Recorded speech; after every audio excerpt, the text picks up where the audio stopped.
பிதாசுதன் பரிசுத்தாவின் பெயராலே ஆமென். ஆமென். நன்றி ஆண்டவரே, நன்றி இயேசு கிறிஸ்துவே, நன்றி தூய ஆவியானவரே. இதோ நாங்கள் அனைவரும் இன்று ஒன்று கூடியிருக்கின்றோம். ஒரு குறிப்பிட்ட நாட்களில் எங்களால் ஒன்று கூட முடியவில்லை. அதற்கு பதிலாக தூய ஆவியானவரே, நீரே எம்முள் செயல்பட்டு நாங்கள் படித்து கற்றுக்கொண்ட அனைத்து பாடங்களையும் நீர்தாமே எங்களின் உள்ளங்களில் பதியுமாறு அதை எடுத்துரைத்து எங்களுக்கு வேண்டிய நேரத்தில், காலகட்டத்தில் அதை எங்களுக்கு உணர்த்தியதற்காக உமக்கு நன்றி செலுத்துகிறோம். ஆம் ஆண்டவரே, உமது வார்த்தையால் தான் எங்களுக்கு விடிவு உண்டு. எங்கள் வாழ்க்கையில் பல்வேறு சோதனைகள் இருக்கின்றன. அந்த சோதனை எல்லாம் பதில் உங்களுடைய வார்த்தையில் மட்டுமே உள்ளது. நாங்கள் இன்று ஒன்று கூடியிருக்கின்றோம் ஏனென்றால் அது தூய ஆவியானவரின் வழி நடத்தலால் தான் மட்டுமே அன்றி எங்களுடைய சொந்த முயற்சியால் அல்ல. ஆம் ஆண்டவரே, நாங்கள் உமது வார்த்தைகளை கேட்டு எங்கள் வாழ்க்கையில் அதை செயல்படுத்தி எங்கள் வாழ்க்கையில் வெற்றி கண்ட பிறகு அதே இறை வார்த்தையை நாங்கள் மற்றவர்களுக்கு கொண்டு போய் சேர்த்து அதை அவர்களுக்கு விளக்கி கூற எங்களுக்கு முழு சக்தியை கொடுத்ததுக்காக உமக்கு நன்றி செலுத்துகிறோம். இதோ இன்று நாங்கள் கற்கப் போகும் பாடங்கள் அனைத்துமே நீர்தாமே வழி நடத்தி, நீர்தாமே அதை எங்களுக்கு புரிய வைத்து, அதை எங்கள் உள்ளங்களில் பதிய வைப்பதற்காக உமக்கு நன்றி செலுத்துகிறோம். என்னை மறைத்து நீர்தாமே பேசப் போகிறீர், அதற்காக உமக்கு நன்றி செலுத்துகிறோம். இதையெல்லாம் இயேசு கிறிஸ்துவின் பெயரால் மன்றாடி வேண்டுகிறோம். Amen, amen, amen. Amen. Amen. Amen. Praise God. இயேசுவுக்கே புகழ். இயேசுவுக்கே புகழ். கரெக்ட்டா ஞாபகம் வச்சிருக்கீங்க போல. Thank you Jesus. நானே இங்கிலீஷ்ல சொன்னா கூட நீங்க கூட இயேசுவுக்கே புகழ்ன்னு சொல்லிட்டு தமிழ்ல சொல்றீங்க. நானும் மாத்தணும். இயேசுவுக்கே புகழ், இயேசுவுக்கே நன்றி, மரியே வாழ்க, அத சொல்லணும். ஆ. Brace God. பிரதர், ஒரு சின்ன ரிக்வெஸ்ட். ம். என்னன்னா, நீங்க தமிழ்ல அந்த ஸ்கிரிப்சர்ஸ்லாம் சொல்றீங்கல்ல, அத ம். ஒரு தடவ இங்கிலீஷ்ல ரிப்பீட் பண்ணீங்கன்னா நல்லா இருக்கும். இப்ப கலேஷியன்ஸ் 4:4 விளங்கிருச்சு. மித்ததெல்லாம் எனக்கு விளங்க மாட்டேங்குது பிரதர். ஓகே. சரி சொல்லிட்டா போதும். ஒண்ணும் சில பிரச்சனை இல்ல. Okay. Thank you brother. Okay. நன்றி பிரதர். சரி, நாம இதுவரைக்கும் இயேசுவுக்கே நம்ம புகழ். விசுவாசத்த பத்தி பார்த்தோம். அப்புறம் கடவுளின் அன்பை பத்தி பார்த்தோம். நம்ம அதையே பார்த்துக்கிட்டே போனா, நெறைய நம்ம 1 வருஷத்துக்கும் அந்த கதைய பத்தி நம்ம படிக்கலாம். ஆனா மத்ததையும் நம்ம படிக்கணும். இப்போ நம்ம ம். கடவுளுடைய அன்ப நம்ம எப்படி உணர்றோம்? நம்மளுடைய பாவங்களுக்கு நாம கழுவாக ஆக வேண்டியது. ஆனால் இயேசு கிறிஸ்து என்ன பண்றாரு? அவர் நமக்காக பாவமாகி சிலுவை சாவை சுமந்து நமக்காக இறந்து, மரித்து நமக்கு ஒரு புதிய வாழ்க்கை கொடுத்து உள்ளார். ஓகே. அது கொடுத்ததுனால தான் நம்மளுக்கு என்ன ஆகுது? விசுவாசம், அன்பு எல்லாத்தையும் நாம புரிஞ்சுக்கிறோம். Praise God. ஓகே. இப்போ நாம ஒரு சில நாட்கள் தூய ஆவியானவர பத்தி நாம படிப்போம். இப்போ தூய ஆவியானவர் தான் முக்கியமான ஒரு ஒரு முக்கியமான ஒரு ஒரு பெர்சன். ஒரு ஒரு என்ன சொல்றது? ஒரு மனிதன். மனிதன் சொல்ல முடியாது. ஒரு முக்கியமான ஒரு ஒரு பெர்சன் பிரதர்.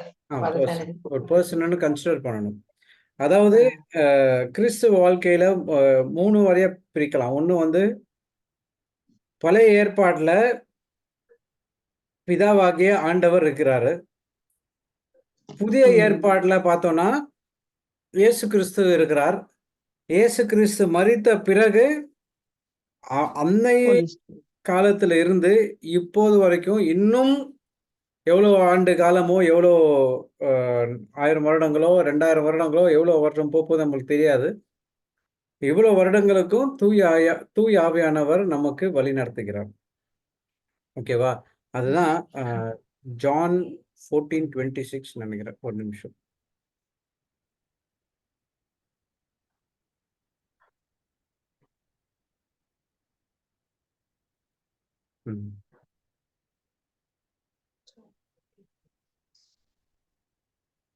ஓகே. ஜான் 14:26 யோவான் எழுதிய சுவிசேஷம் அதிகாரம் 14 வசனம் 26.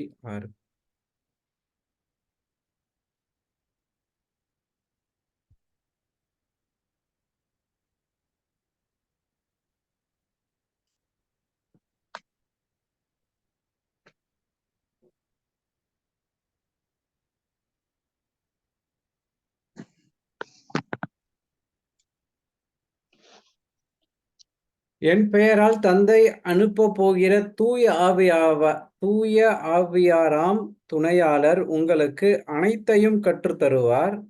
நான் கூறிய அனைத்தையும் உங்களுக்கு நினைவூட்டுவார். அப்போ கடவுள் என்ன சொல்றாரு? இயேசு கிறிஸ்து என்ன சொல்றாரு?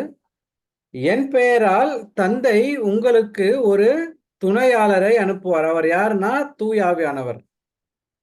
இப்போ அவருடைய வேலை என்னன்னு பார்த்தோம்னா, இயேசு கிறிஸ்து கற்றுத் தந்த அனைத்தையும் நம்மளுக்கு கற்றுக் கொடுப்பார். அதை அனைத்தையும் உங்களுக்கு நினைவூட்டுவார். ஓகே. ஒன்று கற்றுக் கொடுக்கிறது, கத்துக் கொடுக்கிறது. இன்னொன்னு நாம எதை கத்துக்கிறோமோ அதை நினைவூட்டுகிறது. ஓகேவா? Remembrance. Holy Spirit will teach you Remind everything us. and he will remind you, bring into remembrance what you have studied. இப்போ இந்த ஸ்கூல்லலாம் காலேஜ்லாம் நாம படிச்சிருப்போம். இப்போ 6 மாசத்துக்கு ஒரு வாட்டி எக்ஸாம் நடத்துறாங்க. அந்த காலத்துலலாம் பார்த்தீங்கன்னா, 1 வருஷத்துக்கு ஒரு வாட்டி தான் எக்ஸாம். காலேஜ்ல சரி. அப்போ ஸ்கூல் ஆச்சும் பரவாயில்ல. டேர்ம்லாம் இருக்கும். ஆனா காலேஜ்ல பார்த்தீங்கன்னா, டேர்ம்லாம் கிடையாது. ஒரு வருஷத்தோடைய புக்க நாம ஃபுல்லா படிக்கணும். கரெக்ட்டா? அப்போ நம்ம நெறைய கொஸ்டின்ஸ் இருக்கும். எல்லாத்தையும் படிச்சிருப்போம். ஆனா, எக்ஸாம்க்கு எந்த கொஸ்டின் கேட்பாங்க நம்மளுக்கு தெரியாது. ஆனா என்ன பண்றோம், நம்ம அந்த கொஸ்டின பார்த்தோனே நம்மளுக்கு ஒரு ஞாபகம் வருது. அந்த ஞாபகம் வந்த பிறகு நம்ம என்ன பண்றோம், அந்த கொஸ்டினுக்கு நம்ம அந்த கேள்விக்கு விடைய நம்ம எழுத ஆரம்பிக்கிறோம். அப்போ அந்த இடத்துல உங்களுக்கு யார் உங்களுக்கு நினைவூட்டுவார்? அந்த இடத்துல தூய ஆவியானவர் தான் உங்களுக்கு ஞானத்தை அளித்து, அதன் வழியாக உங்களுக்கு நீங்கள் படித்ததை அவர் உங்களுக்கு நினைவூட்டுகிறார். அந்த டைம்ல எனக்கு புரியல. அந்த டைம்ல என்னன்னா, நான் படிச்சதுனால தான் எனக்கு உள்ள போய் இருந்தது. அதனால தான் என்னால எக்ஸாம் எழுத முடியுதுன்னு நெனச்சேன். மாறாக நான் கடவுளோட வார்த்தைக்குள்ள வந்துட்ட பிறகு, நான் பாஸ் பண்ண அனைத்து எக்ஸாமுமே என்னுடைய சொந்த உழைப்பால் கிடையவே கிடையாது. மாறாக தூய ஆவியானவருடைய அ உதவி அங்க இருந்ததுனால தான் நான் எல்லா எக்ஸாம்லயும் பாஸ் ஆனேன். அப்படின்ற ஒரு எண்ணம் எனக்கு வந்தது. அப்போ அதே மாரி இயேசு கிறிஸ்து 3 வருஷம் அவர் நல்ல விஷயத்தெல்லாம் பண்ணாரு. அந்த டைம்ல நாம இருந்தோமா? கிடையாது. இல்ல. அப்போ நாம இல்லாம இயேசு கிறிஸ்து மேல உங்களுக்கு எப்படி நம்பிக்கை வருது?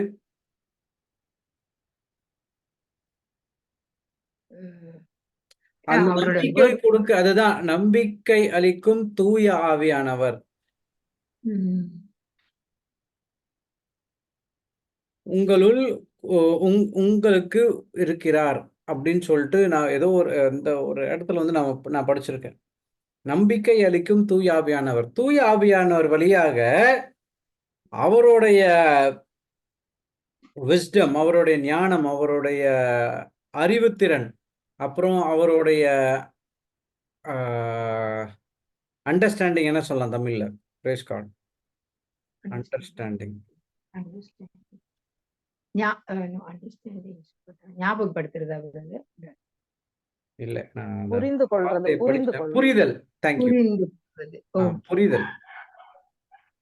சோ அண்டர்ஸ்டாண்டிங் என்றது புரிதல். அப்போ அறிவுத்திறன், புரிதல், ஞானம். இது 3ம் தூய ஆவியானவரோட சம்பந்தப்பட்டது. அப்போ ஒரு வசனத்தை எடுத்து அதை நம்ம படிக்கிறோமா, அதை தியானப்படுத்துறோம், அதை தியானிக்கும் போது அந்த வசனத்தோட புரிதல் நமக்கு வருது. அந்த அறிவுத்திறன் வருது, தூய ஆவியானவர் என்ன சொல்றாருன்ற நம்மளுக்கு வருது. அதுக்கப்புறம் அதை எப்படி நம்ம வாழ்க்கையில செயல்படுத்துறதுன்றதும் நமக்கு வந்து தெரியுது. இது எல்லாத்துக்குமே மாறா என்ன பண்ற எல்லாத்துக்குமே ஒரு ஒரு ஊன்றுகோல், எல்லாத்துக்கும் ஒரு கோர் அப்படின்னு பார்த்தா, அது வந்து தூய ஆவியானவர் தான். வேற யாருமே கிடையாது. அதான் சொல்றாரு, இயேசு கிறிஸ்து கற்றுத்தந்த அனைத்தையும் தூய ஆவியானவர் நமக்கு கற்றுத் தருகிறார்.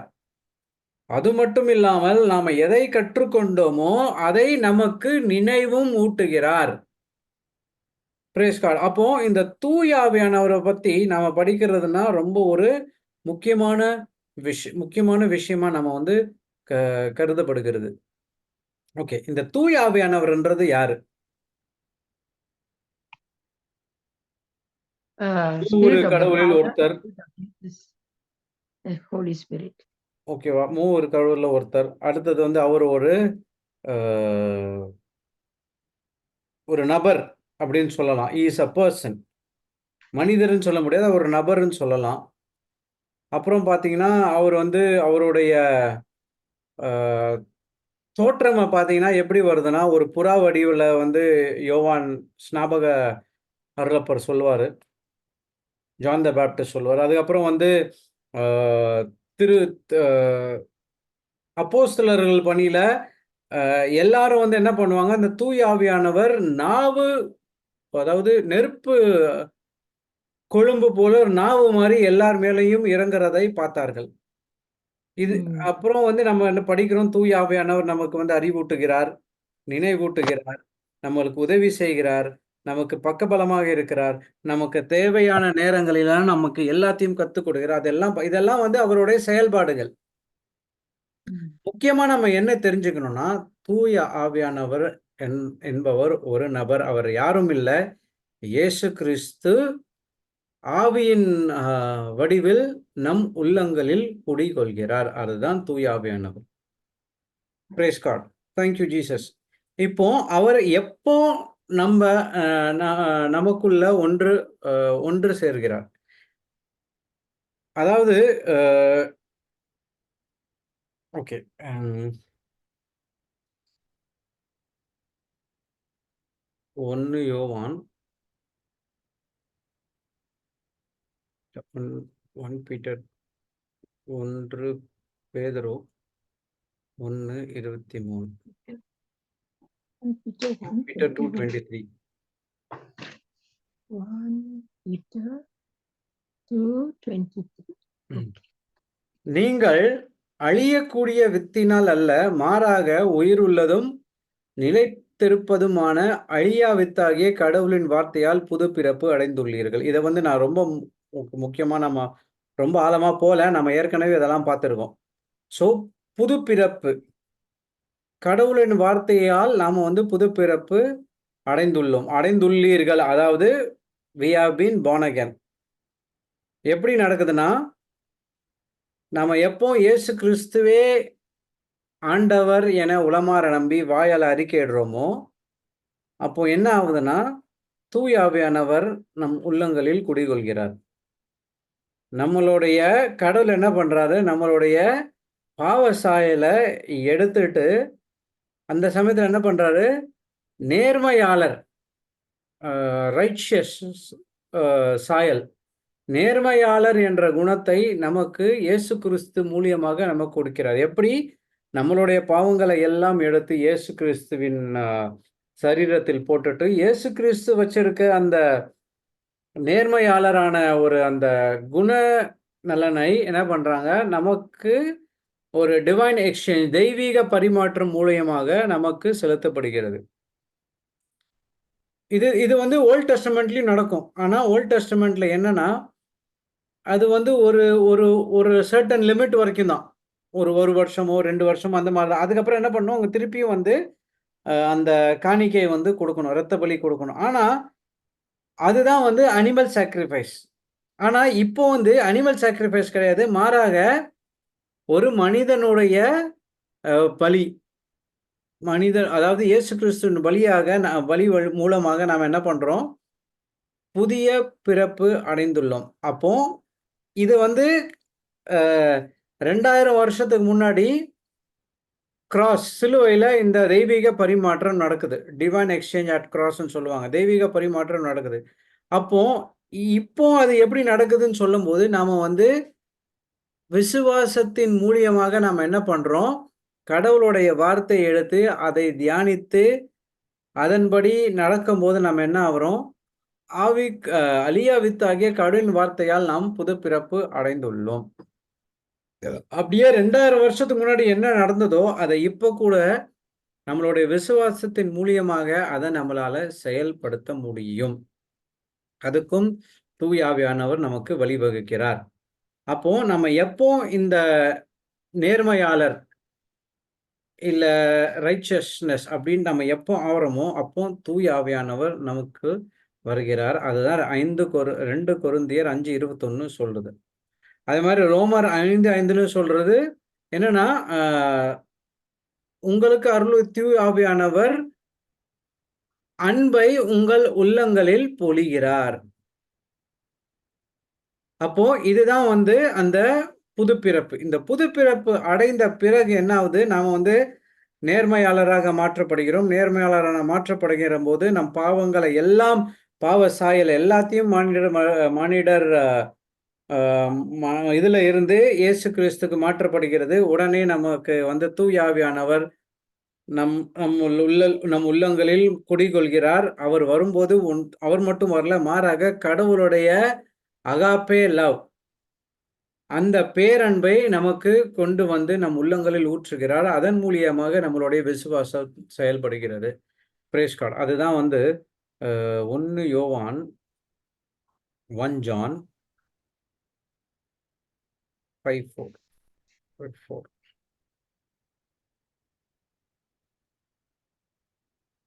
பாருங்க. ஏனெனில் கடவுளிடமிருந்து பிறக்கும் அனைத்தும் உலகை வெல்லும், உலகை வெல்வதும் நம் நம்பிக்கையே. இங்க பாத்தீங்கன்னா ஒரு முக்கியமான விஷயம் ஒண்ணு இருக்கு. கடவுளிடமிருந்து பிறக்கும் அனைத்தும். அப்போ கிறிஸ்தவர்களுக்கு 2 பிறப்பு இருக்கு. ஒண்ணு வந்து தாயின் வயிற்றின் மூலியமாக பிறக்கிறது. 2வது கடவுளிடமிருந்து பிறக்கிறது. கடவுளிடமிருந்து பிறக்கிறது தான் இந்த புதிய பிறப்பு, born again. இன்னொரு சமஸ்கிருத வார்த்தையில சொல்லணும்னா புதிய சிருஷ்டி அப்படின்னு சொல்லுவாங்க. Praise God. அப்போ இந்த கடவுளிடமிருந்து பிறக்கும் பொழுது என்ன ஆகிறது? தூய ஆவியானவர் உங்கள் உள்ளம் குடிகொள்கிறார். அப்பொழுது உங்களுக்கு அவர் அன்பை உங்கள் உள்ளங்களில் ஊற்றுகிறார். அப்போ அந்த அன்பின் மூலியமாக நமது விசுவாசம் செயல்படுத்தப்படுகிறது. விசுவாசத்தின் மூலியமாக நம்பிக்கையின் மூலியமாக நாம் இந்த உலகை வெல்வது நிச்சயம். இது வந்து ஒரு இடத்துல போயிட்டு இருக்கு. ஓகே.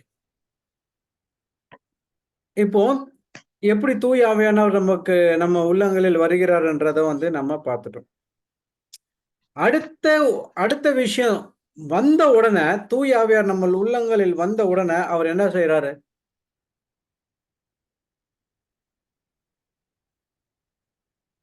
தூய ஆவியானவர் நம் உள்ளங்களில் வந்த பிறகு அவர் என்ன செய்யறாரு? முக்கியமான விஷயம். ஓகே, நான் உங்ககிட்ட ஒரு கேள்வி கேட்கிறேன்.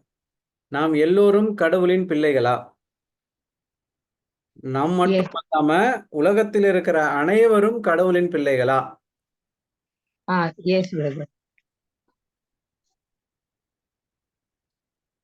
திருப்பி கேட்க. நாம் கடவுளின் பிள்ளைகளா? இல்ல உலகத்தில் இருக்கிற அனைவரும் கடவுளின் பிள்ளைகளா? கடவுளை யாரு ஏற்றுக்கொள்றாங்களோ அவங்க வந்து கடவுளோட பிள்ளை.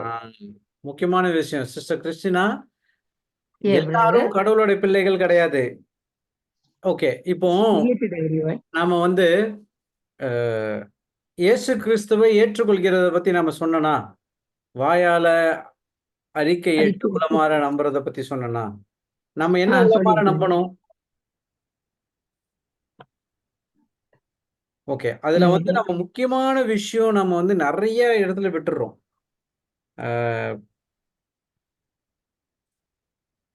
Believe in heart, confess through your mouth. Okay, என்ன சொல்றாரு? ரோமையர் 10:9-10. Romans 10:9 and 10. ஏனெனில் இயேசு ஆண்டவர் என வாயார அறிக்கையிட்டு இறந்த அவரை கடவுள் உயிர்த்தெழ செய்தார் என நீங்கள் உள்ளார நம்பினால் மீட்பு பெறுவீர்கள். எதை நம்பணுமா? இயேசு கிறிஸ்து எனக்காக மரித்தார், எனக்காக உயிர்த்தெழவும் செய்தார் என நீங்கள் மனதார இல்ல உள்ளார நம்பினால் மட்டும்தான் மீட்பு பெறுவீர்கள். சும்மா நாம நான் இயேசு கிறிஸ்துவை ஆண்டவரா ஏற்றுக்கொள்கிறேன் அப்படின்னு சொல்லிட்டுலாம் சரிப்பட்டு வராது. நாம எதை நம்பணும்? கடவுள் இந்த உலகத்துக்கு வந்தார், எனக்காக என் பாவங்களுக்காக பரிகாரியாக மரித்தார். அது மட்டும் இல்லாமல் என்னை மறுபடியும் ஒரு புதிய பிறப்பாக கொண்டு வர்றதுக்காக அவர் உயிர்த்தெழுதார். இதை நான் என் மனதார நம்புகிறேன். இப்போ நம்பினா மட்டும்தான் நம்மளுக்கு மீட்பு. இவ்வாறு உள்ளோர நம்புவோர் கடவுளுக்கு ஏற்புடையவர் ஆவர், வாயார அறிக்கையிடுவோர் மீட்பு பெறுவர். அப்போ உள்ளார நம்புவோருக்கு என்ன பண்றாங்கன்னா, கடவுளுக்கு ஏற்புடையவர் ஆவர், அதாவது you will be made righteous. ஆனா வாயால் அறிக்கையிடும் போதுதான் நம்மளுக்கு மீட்பு கிடைக்கும், சால்வேஷன். இயேசு கிறிஸ்துவே ஆண்டவர். ரெண்டு முக்கியம். கடவுளை நம்பவும் செய்யணும். நம்ம நம்பும் போது அந்த தெய்வீக பரிமாற்றம் நடக்குது. அப்போ நாம அனைவரும் கடவுளுக்கு ஏற்புடையவராக ஆகின்றோம். அடுத்தது, வாயை துறந்து அறிக்கையிடும் போது நமக்கு மீட்பு பெறுகிறோம்.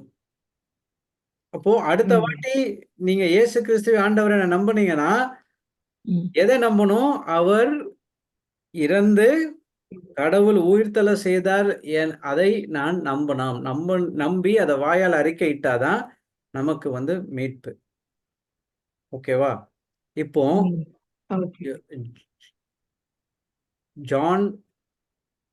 யோவான் 1:12. யோவான் எழுதிய சுவிசேஷம் அதிகாரம் 1:12. இங்க பாருங்க. நான் கேட்ட கேள்வி, நாம் எல்லோரும் கடவுளின் பிள்ளைகளா, இல்ல உலகத்தில் இருக்கிற எல்லோரும் கடவுளின் பிள்ளைகளா அப்படின்னு கேட்கறதுக்கு நீங்க என்ன சொன்னீங்க? எல்லாரும் கடவுள் பிள்ளைகள் அப்படின்னு சொன்னீங்க. அப்படி அது உண்மை கிடையாது. பாருங்க, ஏன்னா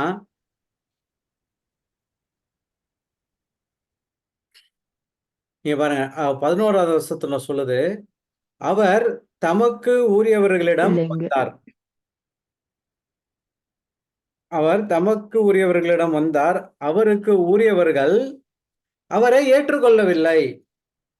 அவரிடம் நம்பிக்கை கொண்டு அவற்றை ஏற்றுக்கொண்டு ஒவ்வொருவருக்கும் கடவுளின் பிள்ளைகள் ஆகும் உரிமையை அளித்தார். ஓகே, அவரிடம் நம்பிக்கை கொண்டு அவரை ஏற்றுக்கொண்டு, இப்ப நாம என்னத்தை ஏற்றுக்கொண்டோம்?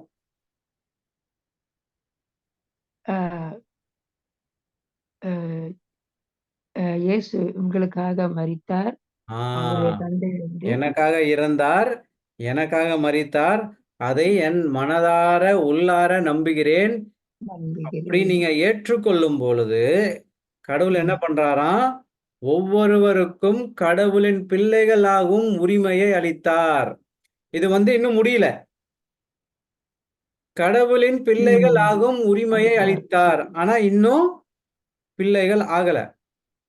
உங்களுக்கு ஒரு கன்ஃபார்ம் டிக்கெட் மாதிரி கொடுக்கிறாரு. ஓகே, நீங்க ஏற்றுக்கொண்டதுனால உங்களுக்கு கடவுளின் பிள்ளைகள் ஆகும் உரிமையை நான் உங்களுக்கு அளிக்கிறேன். இதோட கண்டினியூவேஷன் எங்கன்னு பாத்தீங்கன்னா, ரோமையர் 8:14.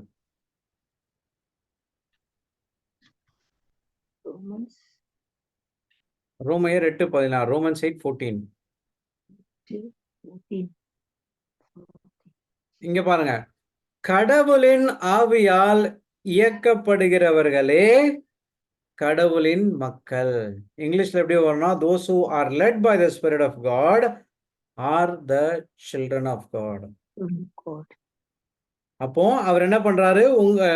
யோவான் 1:14-12 நீங்க அவரை ஏற்றுக்கொண்டதுனால உங்களுக்கு கடவுள் பிள்ளைகளாகும் உரிமையை அளிக்கிறார். அதுக்கப்புறம் கடவுளின் ஆவியால் இயக்கப்படுகிறவர்கள், those who are led by the Spirit of God are the children of God. இப்போ தூய ஆவியானவர் என்ன என்ன என்ன பண்றாரு? நமக்கு வந்து இங்கிலீஷ்ல எப்படி போட்டிருக்குன்னா, those who are led by the Spirit of God are children of God. And இங்கிலீஷ்ல இன்னொரு அந்த போட்டுலாம் ஜான் 1:12 என்ன போட்டிருக்குன்னா, for those who believe, he give them the right to become the children of God. Those who believe. இந்த நம்பிக்கை, அந்த விசுவாசம், அது எங்க இருந்து வருதுன்னா, தூய ஆவியானவரின் மூலியமாக நாம் கடவுள் மீது நம்பிக்கை கொள்கிறோம். கடவுளின் ஆவியால் இயக்கப்படுகிறவர்களே கடவுளின் மக்கள். ஓகே. இந்த கடவுளின் ஆவியால் இயக்கப்படுகிறவர்கள் அப்படின்னா என்ன அர்த்தம்? Moved by the Spirit. Those who are led by the Spirit of God. உங்களுக்கெல்லாம் ஒரு குழந்தைகள்லாம் இருக்குமா? குழந்தைகள்லாம் நீங்க கைப்பிடிச்சு கூட்டு போறீங்க. எதற்கு? ஒரு அம்மா, அப்பா உங்க குழந்தைய கைப்பிடிச்சு கூட்டு மாட்டாங்க? சேஃப்டிக்கு. ஒரு பெரிய கூட்டத்துல நீங்க நடந்து போறீங்க. இந்த கூட்டத்துல என்ன பண்ணீங்க? குழந்தை கைய பத்திரமா புடிச்சுப்பீங்க. கரெக்ட்டா? அவங்க குழந்தைகிட்ட சொல்லுவீங்க, நான் என் கைய பத்திரமா புடிச்சுக்கோ, கூட்டமா இருக்கு, எங்கேயும் போயிடாதன்ட்டு.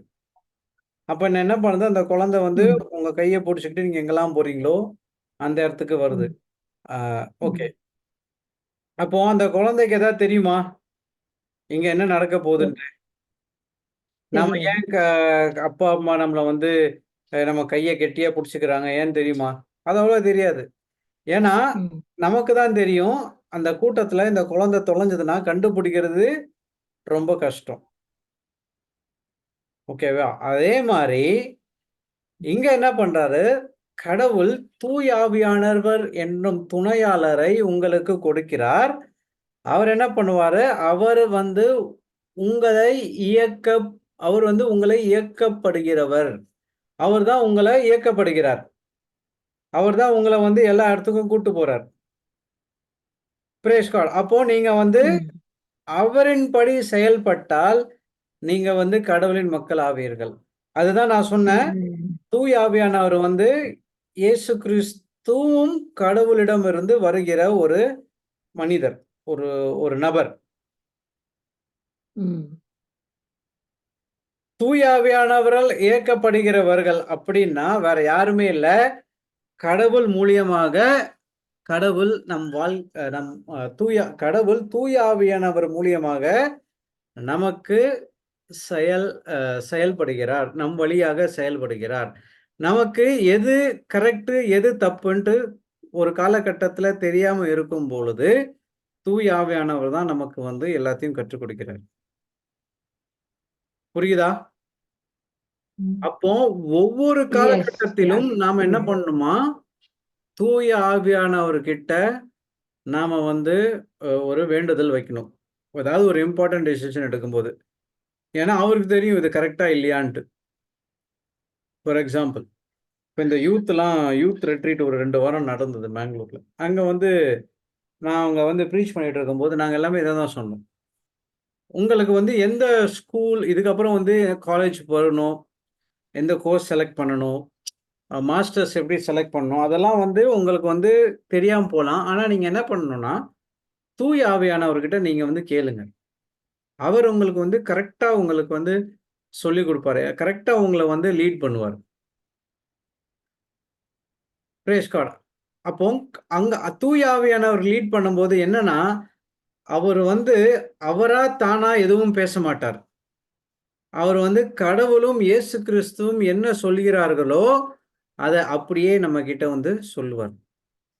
அப்போ அவர் காட்டுகிற பாதை சரியான 100% சரியான பாதையா தான் இருக்கும். அப்போ அவர் நம்ம கிட்ட ஏதாவது வந்து சொல்லி நாம அதன்படி நடந்தா நாம் கடவுளின் பிள்ளைகள் ஆக்கப்படுகிறோம். இப்போ நீங்க சொல்றத உங்க பசங்க கேட்கணும். கரெக்டா? சப்போஸ் நீங்க கேட்கலன்னா நாம நாம வந்து நிறைய படத்துல எல்லாம் பார்த்திருப்போம். என் சொல் பேச்ச நீ கேட்கலன்னா நீ என் பையனே இல்ல அப்படின்ட்டு ஒரு டயலாக்லாம் வரும். படம் பார்க்கலன்னு சொல்லாதீங்க. கண்டிப்பா எல்லாம் படம் பார்த்துருப்போம். நான் நெறைய படம் பார்த்துருக்கேன். இதுல வந்து இன்னும் இல்லாம போகும். நீ நான் சொல் பேச்ச கேட்கலைன்னா, என் சொத்துல ஒரு காசு கூட உனக்கு நான் குடுக்க மாட்டேன். ஏன்னா, நீ என் பையனே கிடையாது அப்படின்னு சொல்லுவாங்க. ம். ஏன்? ஏன்னா, அந்த அப்பா சொல்றத அந்த பையன் கேட்கல. ம். அவன் பையன் வந்து எ எ தறிகட்டு வேற எங்கேயோ போறான். Praise God. Thank you Jesus. அது வந்து படத்துல அந்த மாரி சொல்றத நம்ம கேட்டுருக்கோம். அதே மாரி ம். நம்ம கடவுளின் பிள்ளைகள் அப்படின்னு சொல்லும்போது, கடவுளுடைய வார்த்தைய கேட்டு அதன்படி செயல்படணும். கரெக்ட்டா? ஆ, இந்த நிச்சயம். செயல்படுறதுக்கு உதவுகிறவர் தான் தூய ஆவியானவர். ம். உங்களுக்கு அ கடவுள் உங்கள பத்தி என்ன நினைக்கிறார்ன்றது தெரியுமா? தெரியாது. ஆனா ஆனா தூய ஆவியானவர் எல்லாருக்கும் தெரியும். நீங்க பாருங்க. ம்ஹ்ம். ம். உங்களை துருவி ஆயும் கடவுள் தூய ஆவியாரின் மனநிலையை அறிவார். தூய ஆவியாரும் ம். கடவுளுக்கு உகந்த முறையில் இறை மக்களுக்காக பரிந்து ம். பேசுகிறார். ம். உள்ளங்களை துருவி ஆயும் கடவுள் தூய ஆவியாரின் மனநிலையை அறிவார். அதாவது இங்கிலீஷ்ல எப்படி வரும்னா, ஜான்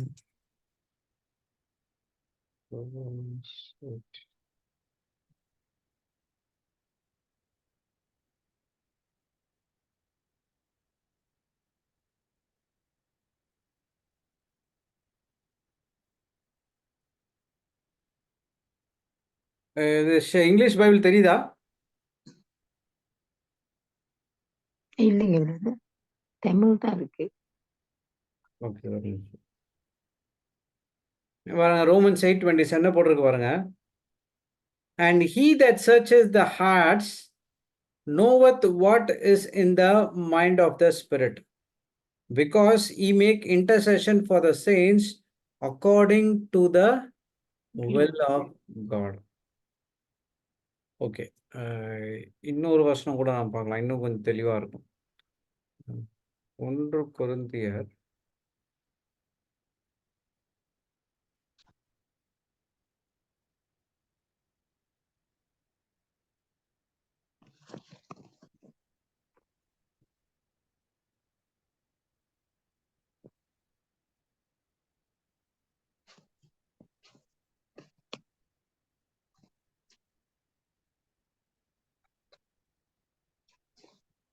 இங்க பாருங்க.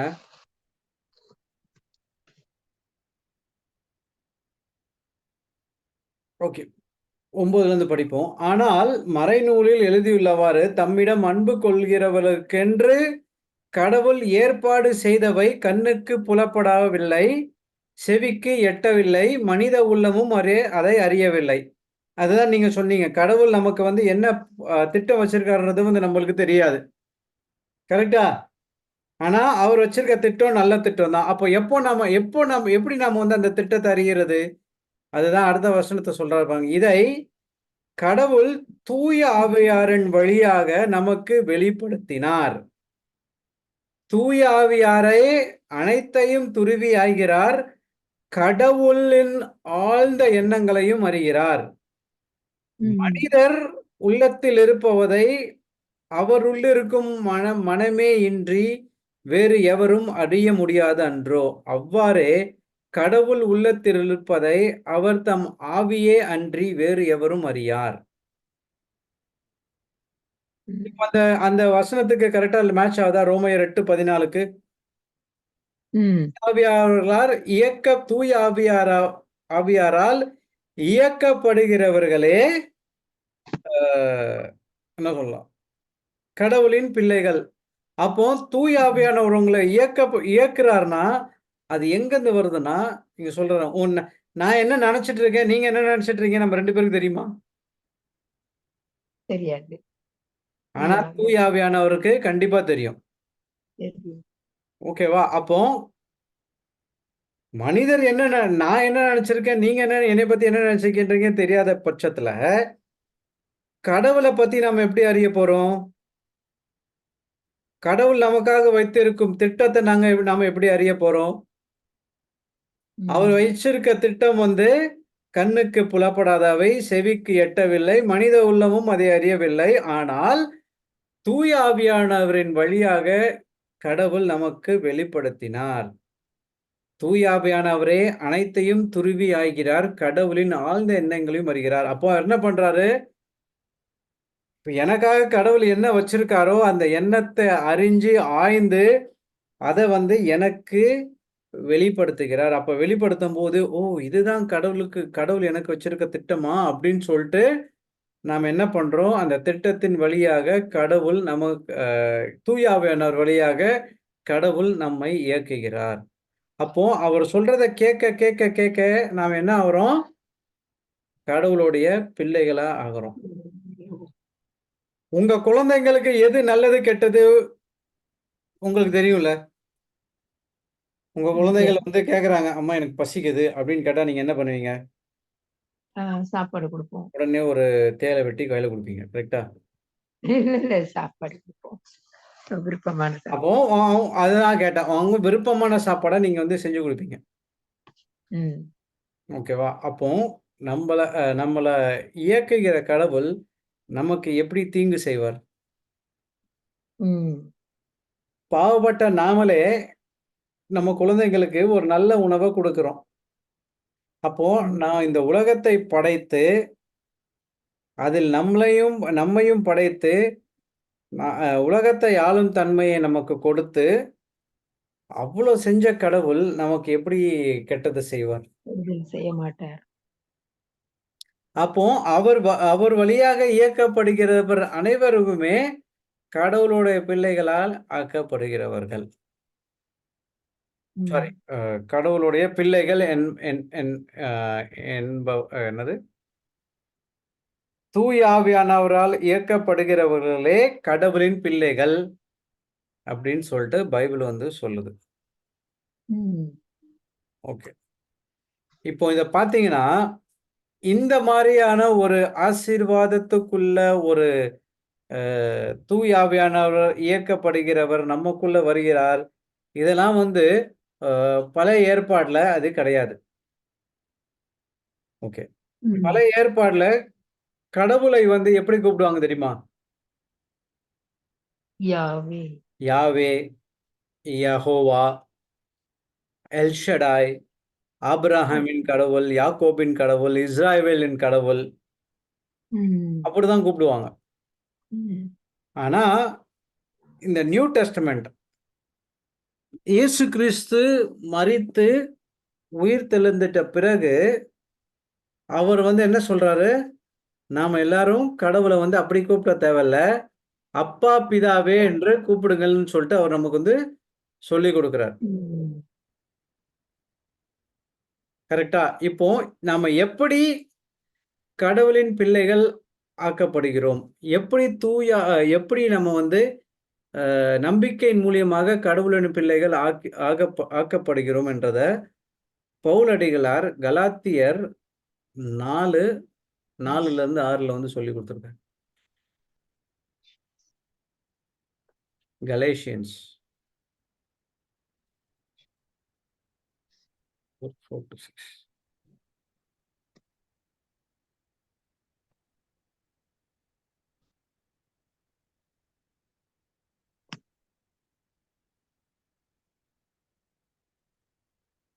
ஆனால் காலம் ஓகே. அப்போ நம்ம வந்து 1லிருந்து படிப்போம். அப்பதான் புரியும். ஆனா முக்கியமான விஷயம் வந்து 4லேருந்து தான் ஸ்டார்ட் ஆகுது. நான் சொல்லுவது இதுவே, தந்தையின் சொத்து அனைத்திற்கும் உரிமையுடையோர் சிறுவராய் இருக்கும் வரை அவர்களுக்கும் அடிமைகளுக்கும் வேறு எதுவும் இல்லை. தந்தை குறித்த நாள் வரும் வரை அவர்கள் மேற்பார்வையாளர்களுக்கும் பொறுப்பாளர்களுக்கும் கீழ்ப்பட்டிருக்கிறார்கள். அவ்வாறே நாமும் சிறுவர்களாய் இருந்தபோதே உலகின் பஞ்சபூதங்களுக்கு அடிமைப்பட்டிருந்தோம். ஓகே. இங்க என்ன சொல்ல வர்றார்ன்னா, ஒரு அப்பாக்கு சொத்து இருக்கும்போது, அந்த சொத்தின் உரிமையாளர் ஒரு சிறியவனாய் இருக்கும்போது, அவங்களுக்கும் அந்த அடிமையா இருக்கிறவங்களுக்கும் வேறுபாடு எதுவும் இல்லை. கரெக்டா? ரிப்பீட் பண்ணுங்க பிரதர். முதலாவது வசனத்தை சொல்றாரு பாருங்க. தந்தையின் சொத்து அனைத்துக்கும் உரிமையுடையோர் சிறுவராய் இருக்கும் வரை அவர்களுக்கும் அடிமைகளுக்கும் வேறுபாடு எதுவும் இல்லை. ஓகேவா? இப்போ உங்க அப்பா வந்து உங்களுக்கு வந்து ஒரு மலேசியால இருக்கீங்களா, ஒரு 1 மில்லியன் மலேசியன் டாலர்ஸ் உங்களுக்கு வந்து வச்சுட்டு போயிருக்கிற வச்சுக்கோங்க.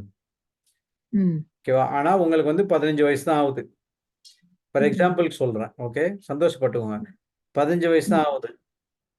உங்களால அந்த சொத்தை அனுபவிக்க முடியுமா? என்ன சின்ன பிள்ளை ஆக முடியாது. ஏன்னா நீங்க வந்து மைனர். அது மேஜரா ஆகுற வரைக்கும் உங்களால அதை வந்து தொட முடியாது. அப்போ நீங்க என்ன பண்ணணும்? யார் உங்களுக்கு கார்டியனோ அவர்கிட்ட போயிட்டு நீங்க வந்து காசு கேட்கணும். எனக்கு வந்து இது வேணும், எனக்கு வந்து அது வாங்கணும், எனக்கு வந்து இதை வாங்கணும், எனக்கு வந்து ஹெல்ப் பண்ணுங்க அப்படின்னு சொல்லிட்டு கேட்பீங்க. அடிமைகளும் அப்படித்தானே கேட்பாங்க. எனக்கு வந்து இது வேணும், எனக்கு இது வாங்கணும், காசு கொடுங்க, காசு கொடுங்கன்ட்டு. கரெக்டா? அதான் அவங்க 2 பேருக்கும் வேறுபாடு எதுவும் இல்லை. ஓகே, அடுத்த வருஷம் பாருங்க. தந்தை குறித்த நாள் வரும் வரை அவர்கள் மேற்பார்வையாளர்களுக்கும் பொறுப்பாளர்களுக்கும் கீழ்ப்பட்டு இருக்கிறார்கள். அதாவது அந்த 18 இயர்ஸ் மெச்சூரிட்டி அந்த வரும் வரைக்கும் என்ன பண்றது? ஒரு சில பேரை உங்களுக்கு வந்து கார்டியனா வச்சிருப்பாங்க. அவங்க சொல்றது நீங்க கேட்கணும். அவ்வாறே நாமும் சிறுவர்களாய் இருந்தபோது உலகின் பஞ்சபூதங்களுக்கு அடிமைப்பட்டு இருந்தோம். ஒரு காலகட்டத்துல இந்த பஞ்சபூதங்கள்னா என்ன தெரியுமா? பஞ்சபூதம்னா என்ன பிரதர்? ஃபயர், நெருப்பு, காத்து. ஃபயர் நெருப்பு சேம். காத்து, தண்ணி, ஃபயர், நெருப்பு, தண்ணி, ஏர். விண்ட். அப்புறம் இன்னும் 2 இருக்கு. என்னது தெரியல சரியா. ஓகே, அது ரொம்ப ரொம்ப முக்கியமான விஷயம் கிடையாது நம்மளுக்கு. அந்த 5 பஞ்சபூதங்கள் அதுக்கு அடிமைப்பட்டிருந்தோம். அதாவது எப்படின்னா, நெருப்பு, காற்று, தண்ணீர் இதெல்லாம் வந்து ஒரு ஒரு காலகட்டத்துல மக்கள் வந்து வழிபட ஆரம்பிச்சாங்க. ஓகேவா? நெருப்புக்கு இப்ப கூட ஜியூஸ்ன்னு சொல்லுவாங்க. சரியா தெரியல. ஓகேவா? அது நம்ம இது கிடையாது. ஸோ அந்த மாரி இந்த உலகத்துல இருக்கிறவர்கள் வந்து அப்படி இருந்தாங்க. ஆனால் காலம் நிறைவேறிய போது திருச்சட்டத்திற்கு உட்பட்டிருந்த நம்மை மீட்டு தம் பிள்ளைகள் ஆக்குமாறு. இப்போ கடவுளுடைய முதல் வேலை என்னன்னா, நம் அனைவரையும் மீட்டு தம் பிள்ளைகள் ஆக்குமாறு. அதுதான் அவருடைய முக்கியமான முதல் கட்ட வேலை. அதுக்கு என்ன பண்றாரு? காலம் நிறைவேறிய போது, அதாவது தகுந்த காலம் வந்தபோது திருச்சட்டத்திற்கு உட்பட்டிருந்த நாம எல்லாரும் என்ன பண்ணிட்டு இருந்தோம்? ஒரு காலகட்டத்துல இதெல்லாம் செஞ்சா எனக்கு இது கிடைக்கும், நான் இந்த திருச்சட்டத்தை கடைபிடிச்சா எனக்கு வந்து பிளெஸ்ஸிங், எனக்கு இதை செஞ்சா எனக்கு அது கிடைக்கும்ன்ற ஒரு ஒரு ஒரு ஒரு காலகட்டத்துல நாம வந்து வாழ்ந்துட்டு இருந்தோம். கரெக்டா? அதுதான் வந்து 4வது சொல்லுது. 4வது வசனம் அதான் சொல்லுது. தம் பிள்ளைகள் ஆக்குமாறு என்ன பண்றாரு? கடவுள் தம் மகனை பெண்ணிடம் பிறந்தவராகவும் திருச்சட்டத்திற்கு உட்பட்டவராகவும் அனுப்பினார். அப்போ நாம திருச்சட்டத்தை உட்பட்டு இருக்கும்போது அதை நிறைவேற்ற முடியாம நாம வந்து தவிச்சிட்டு இருந்தோம். உங்களால 10 கட்டளைகளை கடைபிடிக்க முடியுமா?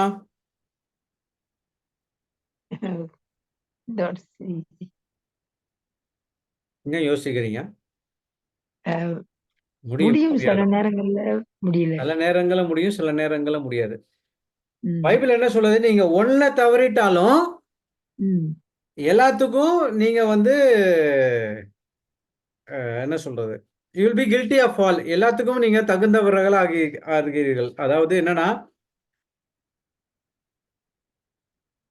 களவு செய்யாதேன்னு சொல்லியிருக்குது. அதே மாதிரி விபச்சாரம் செய்யாதேன்னு சொல்லியிருக்குது. கரெக்டா? அப்போ நீங்க விபச்சாரம் செய்யாட்டியும் நீங்க களவாண்டீங்கன்னா சட்டத்தின் பார்வையில் நீங்கள் விபச்சாரியாகவும் கருதப்படுவீர்கள். ம். அப்போ இந்த திருச்சட்டத்தை மனிதர்களால் நிறைவேற்ற முடியாது. அதுக்குதான் என்ன பண்றாரு? ஏன் நிறைவேற்ற முடியாதுன்னு பார்த்தோம்னா, நம்ம பாவ சாயல் இருக்கு தெரியுமா? நம்ம பாவ ம். சாயலை முற்றிலுமாக எடுத்தால் மட்டும்தான் இதை ம். நிறைவேற்றாம இருக்க முடியும். அந்த பாவ சாயலை எடுக்கலைன்னா நம்ம ம். கண்டிப்பா திருப்பி திருப்பி திருப்பி திருப்பி அதே தப்பை போய் செஞ்சுட்டு இருப்போம். ம். அப்போ என்ன பண்றாரு? ஏன் நம்மளால பாவ சாயல் இது பண்ண முடியல? நாம வந்து அந்த ஆதாமின் வழியாக நமக்கு வந்த அந்த அந்த ரைச்சஸ்னஸ் அந்த இல்ல. ம். அதான் கடவுள் என்ன பண்றாரு? ஒரு இன்னொரு பிளான் பிய கொண்டு வந்து இயேசு கிறிஸ்துவை தம் மகனை தம் பெண்ணிடம் பிறந்தவராகவும் திருச்சட்டத்திற்கு உட்பட்டவராகவும் அனுப்பினார். அப்போ இயேசு கிறிஸ்து வரார். நான் வந்து உங்களுக்காக திருச்சட்டத்தை எல்லாத்தையும் நான் வந்து முடித்து விட்டேன். ம். எல்லாத்தையும் நான் வந்து செஞ்சுட்டேன். நீங்க வந்து 2 விஷயம் தான் செய்யணும். ம். என்னை அன்பு செய்யணும். அதே மாரி நீங்கள் உங்களை அன்பு செய்வது போல உங்கள் அ அயலான் நீரை அயலாரிடமும் அன்பு செய்யணும் அப்படின்னு வந்து 2 கட்டளை சொல்றாரு. இப்போ நான் உங்களுக்கு ஒரு ஒரு ட்ரம்ப் கார்டு ஒண்ணு குடுக்குறேன். எப்படி இந்த 10 கட்டளைகள வந்து உங்களால நிறைவேத்த முடியும்ன்றது. ஓகே. ம். இந்த அன்பு தான் வந்து முக்கியமான இத சொல்லிட்டு நாம படிச்சிருக்கோம். ம். அன்பு இருந்தா நீங்க போயிட்டு மத்தவங்க கிட்ட இருந்து திருடுவீங்களா? உண்மையான அன்பு அன்பு இருந்தா? இல்ல. உண்மையான அன்பு இருந்தா விபச்சாரத்துல யாராவது ஈடுபடுவாங்களா? இல்ல. யாரையாச்சும் தப்பா பார்ப்பாங்களா? இல்ல. அப்போ இந்த அன்பின் மூலியமாக இந்த 10 கட்டளைகளும் நீங்கள் நிறைவேற்ற முடியும். எப்படி? இயேசு ம். கிறிஸ்து இந்த உலகத்திற்கு வந்து நமக்கு சொல்லிக் கொடுத்த அந்த அன்பின் கட்டளை வழியாக. ம். ஓகேவா? அதுதான் 5வது வசனம் சொல்லுது. தம் கடவுள் மகனை பெண்ணிடம் பிறந்தவராகவும் திருச்சட்டத்திற்கு உட்பட்டவராகவும் அனுப்பினார். அப்போ திருச்சட்டத்தை முழுமையாக நிறைவேற்றி முடிப்பவர் ஒரே ஒருவர். அவர் யார்னா இயேசு கிறிஸ்து. எதனால? அவருக்கு அந்த பாவ சாயல் கிடையாது. ஏனால் அவரிடம் அவர் வந்து பிறந்தது வந்து ஒரு ஆணுடைய வித்து மூலியமாக அவர் பிறக்கவில்லை. மாறாக கடவுளின் வார்த்தையால், அழியக்கூடிய வித்தாகிய கடவுளின் வார்த்தையால் அவர் வந்து கருவுற்று அன்னை மரியாளின் வயிற்றில் மூலியமாக அவர் வந்து பிறக்கிறார். ம். Praise God. இது வரைக்கும் புரிஞ்சுதா? புரிஞ்சுதுங்க பிரதர். அடுத்தது 6வது வசனத்தை பாருங்க. நீங்கள் பிள்ளைகளாய் இருப்பதால் கடவுள் தம் மகனின் ஆவியை உங்கள் உள்ளங்களுள் அனுப்பியுள்ளார். இப்போ நாம வந்து இயேசு கிறிஸ்துவே ஆண்டவர் என வாயால அறிக்கையிடுறோம். எதுக்கு? அவர் நமக்காக இவ்வளவுத்தையும் செஞ்சுட்டார். அவர் வந்து நமக்காக நம் பாவங்களுக்காக மரித்தார். நம் பாவங்களுக்காக அது சிலுவையில இருந்து உயிர் தெழுதார். நாமளும் உயிர் தெழுதோம். அப்படி இருக்கும்போது அவர் என்ன பண்ணணும்? நாம் பிள்ளைகளா இருப்பதால் கடவுள் தம் மகனின் ஆவியை உங்களுள் அனுப்பியுள்ளார். அதுதான் வந்து நம்ம வந்து 14:24 படிச்சோம். என் பெயரால் கடவுள் உங்களுக்கு உண்மை அருளும் தூய் ஆவியானவரை உங்களுக்கு அருள்வார் அப்படின்னு சொல்லிட்டு படிச்சோமா? இப்போ அந்த ஆவியை உங்களுக்கு அந்த தூய் ஆவியானவர் என்ன பண்றாருன்னா, அந்த தூய் ஆவியானவர் உங்களுக்குள்ள வந்து உங்களுக்காக பரிந்து பேசி நம் ஒவ்வொருவரும் கடவுளை அப்பா தந்தையே என கூப்பிடுறதற்கு அவர் வந்து வழிவகுக்கிறார். அதாவது இது வந்து யாருடைய செயல்னு பார்த்தா கடவுள் நாம் எல்லோருமே அவரை வந்து அப்பா தந்தையேன்னு கூப்பிடணுமா. அதுதான் அவர் வந்து எதிர்பார்க்கிறார்.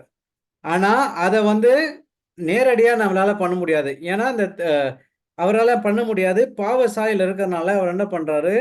இயேசு கிறிஸ்து இந்த உலகத்துக்கு அனுப்புகிறார். அவர் ஒரு பாட்டை வந்து அவர் முடிச்சுட்டு போயிட்டாரு. உங்களுடைய பாவ சாயலை எடுத்து சிலுவையில அறைஞ்சு உங்களை ஒரு நல்ல இதை ஆக்கிட்டாரு. அடுத்தது வந்து தூய ஆவியானவர் உங்களுக்குள்ள ஊத்துறாரு. அந்த தூய ஆவியானவர் என்ன அதை தான் நாம படிச்சோம்.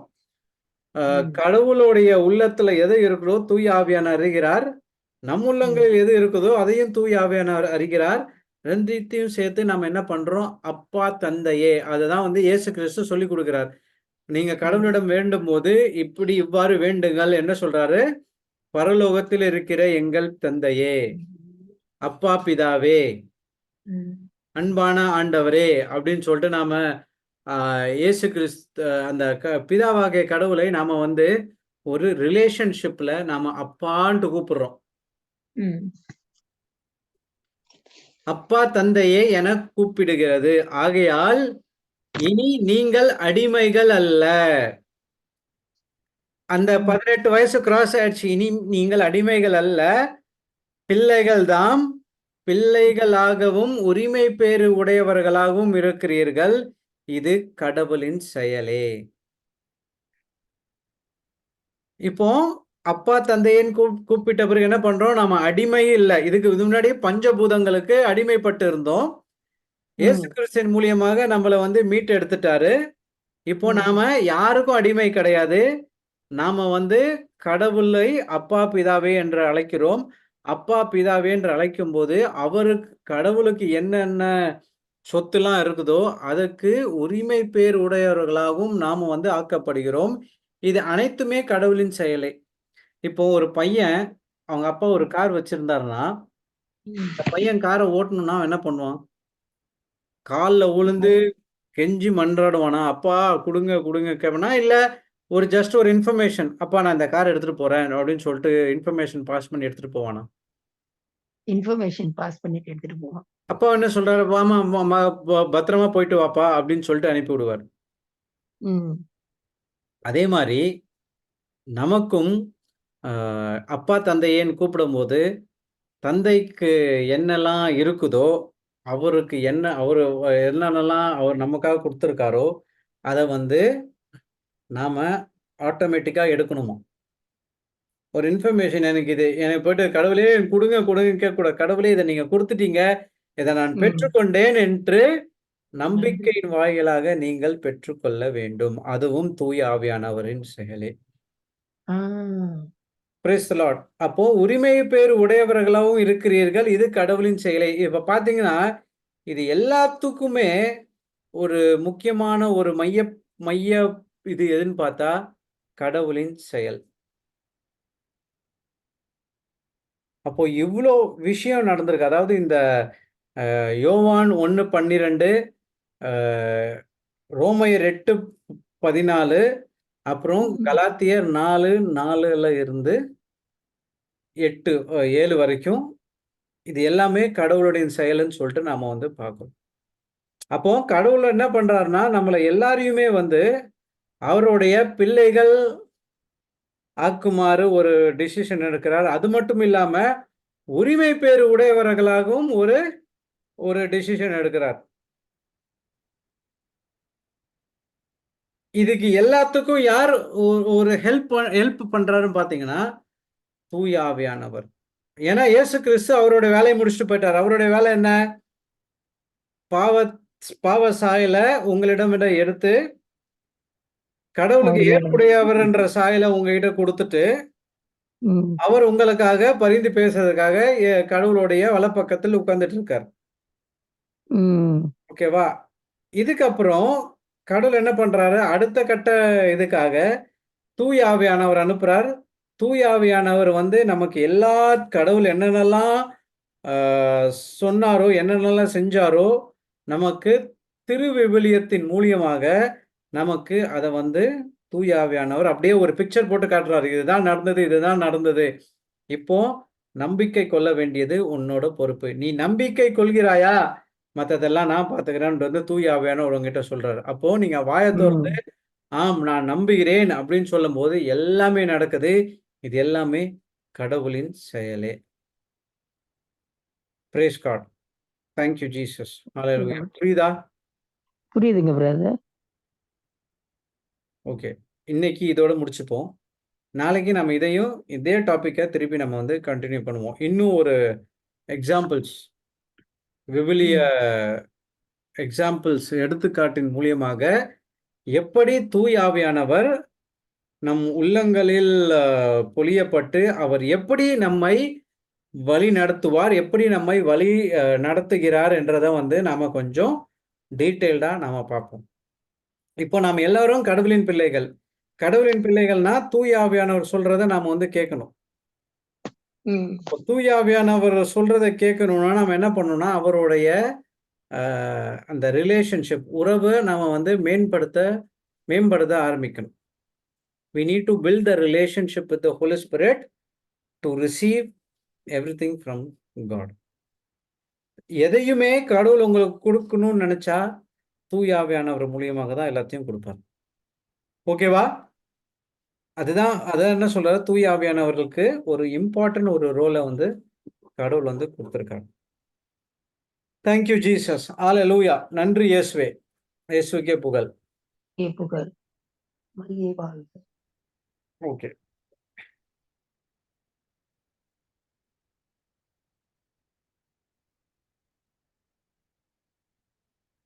அப்போ ஏதாவது கொஸ்டின்ஸ் எதாவது இருக்கா? என்ன சொன்னீங்க பிரதர்? ஏதாவது கேள்விகள்? இல்ல brother. Love language. Okay.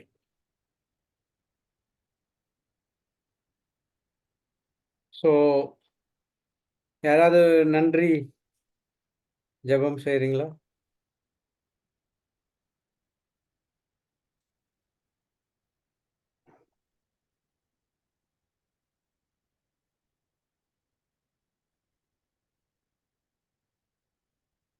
Sister Christina பண்ணுங்க. நன்றி எடுத்த ஜெபம். பிதா சுதன் பரிசுத்த ஆவியினாலே ஆமென். அப்பா பிதாவே, ஆண்டவரே, தேவனே, எங்கள் எல்லாருக்கும் தந்தையே, ரொம்ப நன்றி உங்களுக்கு. எங்களை எல்லாம் உங்க பிள்ளை என்று அழைச்சதுக்கு.